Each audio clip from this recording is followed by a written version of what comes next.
अत्सुकी के हर एक मेंबर के पास एक डिफरेंट रिंग थी जो उनकी पर्सनैलिटी को रिप्रेजेंट करती थी। लाइक पेन, उसकी रिंग थी रई, मीन्स जीरो। नगाटो पूरे वर्ल्ड को डिस्ट्रॉय करना चाहता था और सब शुरुआत से शुरू करना चाहता था, मीन्स स्टार्टिंग फ्रॉम जीरो। अब है कोनन, जिसकी रिंग थी ब्याकू, मीन्स वाइट, मतलब प्योरिटी। कोनन नगाटो की एक लॉयल पार्टनर थी जिसने नगाटो के हर एक प्लान को फॉलो किया विदाउट एनी क्वेश्चंस।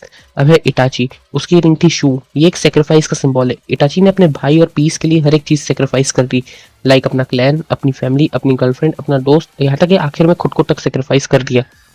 अब हिडान की बारी है, जिसकी रिंग थी सान, यानी टीन। उसका जाशिन रिचुअल 3 स्टेप्स में डिवाइडेड था। खुद को चोट पहुंचाना, एनिमी से खुद को लिंक करना और फिर उनका सेक्रीफाइस करना। उसकी इमॉर्टेलिटी भी एक कर्स्ड रिलीजियस पावर थी। देइदारा की रिंग थी सेई, जो यूथ और एनर्जी का सिंबल है, जो कि देइदारा को अच्छे से रिप्रेजेंट करता है।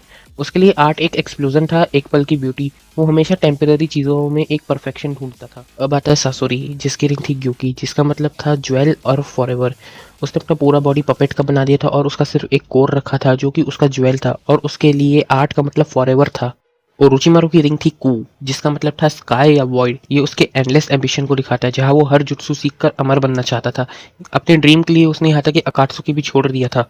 काकुजू, उसकी रिंग थी होकू, जिसका मतलब होता है नॉर्थ। नॉर्थ सिंबल होता है डेथ एंड ग्रीड का। काकाजू इमॉर्टल था और उसके पास 5 हार्ट थे, और वो सिर्फ बाउंटी और पैसे के लिए ही जीता था। जेट्सू की रिंग थी गाय, which means bore.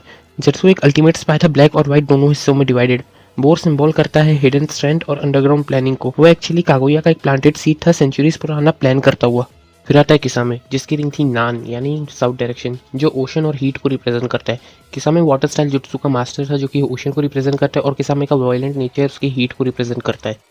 And last Tobey, या ओबिटो भी कह सकते हैं। टोबी ने सासोरी की रिंग ग्योकू ली थी, लेकिन टोबी के लिए ग्योकू का मतलब था इल्यूजन। उसका सपना था एक परफेक्ट दुनिया बनाना, इन्फाइनाइट सुक्यूमी, जहाँ सब अपने ड्रीम वर्ल्ड में रह पाए।